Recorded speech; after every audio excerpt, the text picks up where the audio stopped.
Hey you guys, it's Peter, and welcome to my channel Peterisms, where I tell stories of my life and just little things that I have learned as I have grown into the person that I am today. And I have 3 books to read today. We're going to start with the daily book of positive quotations in just a second, but I am sitting outside because it is such a beautiful day outside. It is 70 degrees, and Indianapolis has had some cold weather recently, so it's really, really nice to have warm weather for at least one day. I think it's supposed to be really nice the next week. A lot of rain though, but still warmer weather. I'll take it any day. And it's also Earth Day, so I thought, why not get outside and celebrate the Earth with doing some, meditations outside today. Now, I didn't read the meditation yesterday because I didn't make a video. So I went in and I looked at it and I was like, these are really good meditations yesterday and today. So I want to read both of them. And yesterday's, April 21st, is called Improving Ourselves. There's only one corner of the universe you can be certain of improving, and that's your own self. Aldous Huxley. We've got all kinds of ideas for how the world could be better, and we're usually more than happy to share them with anyone who wants to listen, and even those who don't. How the government ought to be run, how local merchants ought to operate their businesses, how our best friends ought to lead their lives. If we apply these ideas to our own lives, not only might we improve ourselves, but we might also realize that we don't have as many answers as we think we do. My ideas are good ones, but there's no reason anyone else should listen to them. They have their own ideas about how things should be done, and I can respect this. Oh, it got so dark when I was reading that meditation. I think I'm supposed to be sitting the other way so that the light is shining behind the camera, but this is a much better view, unless you want to see my curtains in my window. I think it's a great meditation. I think for any of us, we always want to offer opinions or suggestions on how people should, be doing things. And I see it all over social media right now. It's like every time I get on Facebook, people have their opinions about what people should be doing and how the world is working right now. And I think it's really easy for any of us to do that, and, the whole idea of pointing fingers, when you point a finger at somebody, there's 3 fingers pointing back, But I think the only thing that we have any control over, and I have to remember this, is myself. The only thing that I can change is myself. I can't change other people. And I've said this many, many times in my videos and on this channel specifically, that, one of the things, the greatest lessons I've learned in the last year or two is, when I'm focusing on myself, I learn, I grow, I continue to attempt to be the best version of myself that I can be. When I am focused on other people and what they need to change and what they need to do, that doesn't really affect me or better my life in any kind of way. And to some degree, I am selfish with that, This is my life. At the end of it, I will be looking back on my life, not the lives of 100 other people that I thought they should do different things with their lives, you know what I mean? And I think that we can have that opinion, but it's like, do we always have to share it? Do we always have to let somebody know that, I think if people ask for it, it's one thing. And I think, you have to bring it back to, what do I need to change? And I think that when, we do an inventory, if you do an inventory every night before you go to bed and you go, okay, how was my day today? What did I do? What did I accomplish? What would I like to do tomorrow? That's why one of the reasons why every night before I go to bed, I make a list of the things that I want to get accomplished the next day. I'm also not too hard on myself about that, especially going through what we're going through right now. I usually make a tentative list, but if I don't finish everything on it, I don't beat myself up, because it's like, there's only so many hours in a day. I also want to take care of myself. I think self-care is really, really important. So I think that we have to be easy on ourselves as well. But I think bringing it all back to ourselves, bringing it constantly back to ourselves, and thinking to ourselves, well, what would make me the best version of myself? What do I need to improve on, And I think for all of us, I think we always, look at other people's certain situations and say, oh, well, they should do this, or, the government should do this, or this business should do that, or whatever, right? We don't really have tons of control over that. What we do have control over is how we respond to something, how we, how we interact with all of that, and what we need to change within ourselves. And I know for me, like, it's kind of corny, but the quote, I think it's a Mahatma Gandhi quote, that be the change you want to see in the world. I mean, I think that's so true, though. Like, to take it out of being trite, I think it's so true that if you want to see things change in the world, start within yourself, and I'm a big believer in that. Like, I can't change what everybody else is going to do. I can only change what I'm going to do. So I think that's a great meditation. Okay, the meditation for today, April 22nd, patience. Patience is a companion of wisdom. St. Augustine. We live in an impatient world. We tap our feet nervously, bite our lips, jiggle the keys in our hand. We don't like to wait, and we don't wait gracefully. When something is bothering us, we want the answer now, not later. We rush into solutions that we haven't thought out well. Wisdom is like bread dough. It needs time to rise. I don't expect everything to happen right this moment, even though I sometimes wish it would. It's a great meditation, and patience, lack of patience, is one of my great character defects, you know, and I have always been taught in sobriety that when I have a glaring character defect, I need to practice the opposite of it. And when I first got sober, one of the things that my sponsor used to have me do was when I would go into like a gas station or a grocery store or wherever, any kind of store, especially if I was in a hurry, I had to like hold the door for 3 people to let them go in ahead of me. And when I was like getting ready to go into line, if there were other people, I had to let 3 people go ahead of me in line. And it was a way of like slowing time down and practicing patience, like in its truest form, you know, because I might be like, come on, let's go, let's go, let's go. And, you know, and I still remember that today. I still think about that today. Those days when, you know, my sponsor would have me like go to a Walmart parking lot and just, you know, put up carts for no other reason than service and patience, you know, just to learn those lessons. And I find myself today, well, there was a really valuable lesson I learned years ago from reading a Thich Nhat Hanh book, the Buddhist monk, and it was about like practice patience, you know, like patience, peace in every step, I think is what the book is called.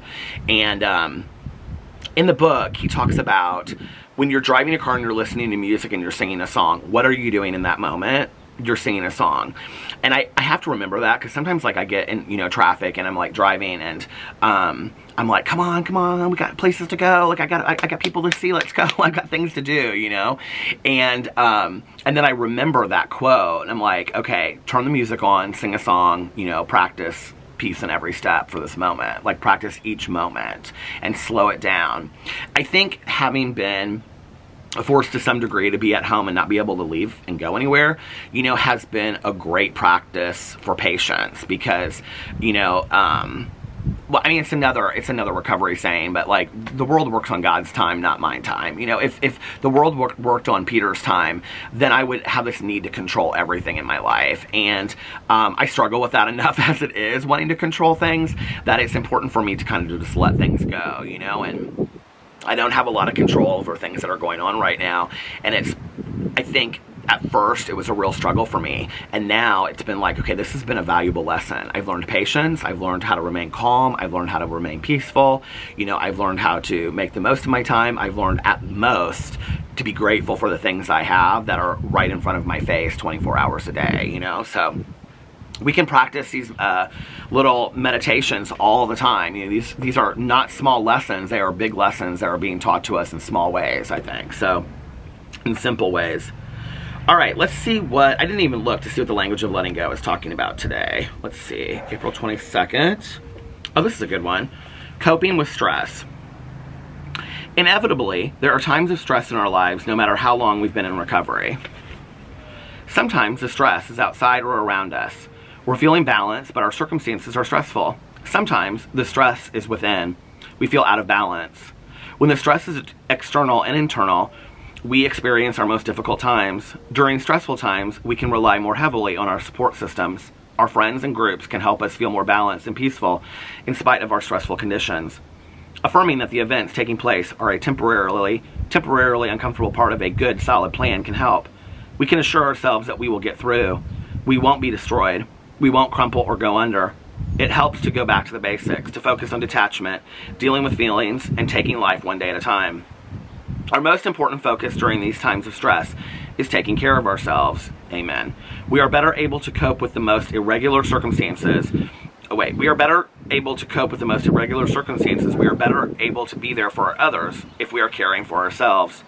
We can ask ourselves regularly, what do we need to do to take care of ourselves?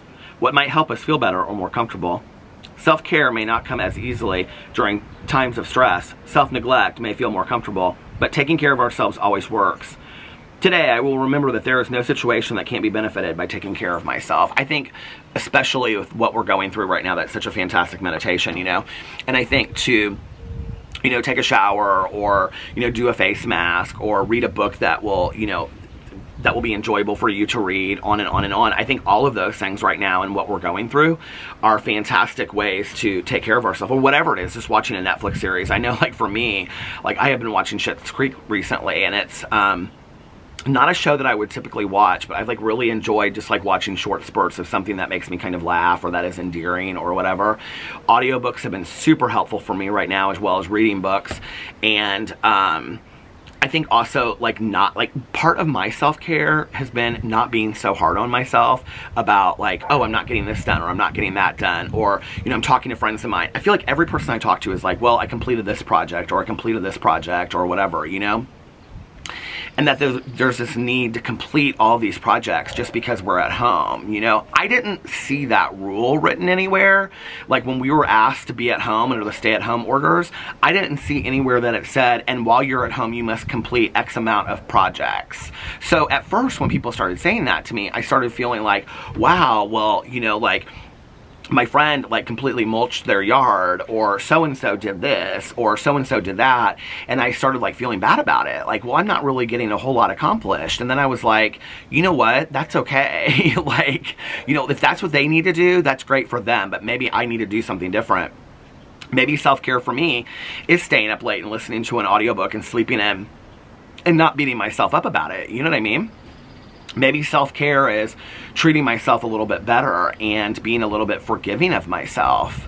You know, I've gained a lot of weight while we've been at home, and at first I was like, okay, I'm gonna like, you know, and I'm still thinking this way, that I wanna like, you know, get on this like, you know, health kick and start working out and whatever in the next month or so.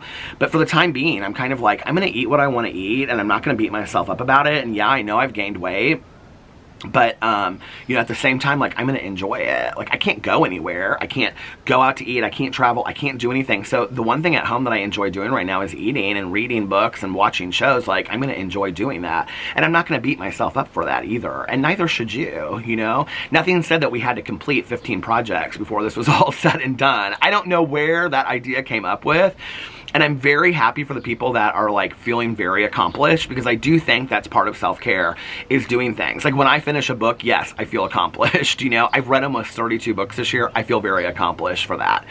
But that's my boundary rule that I set. You know what I mean? Like when I finish a game of Words with Friends, I feel very accomplished.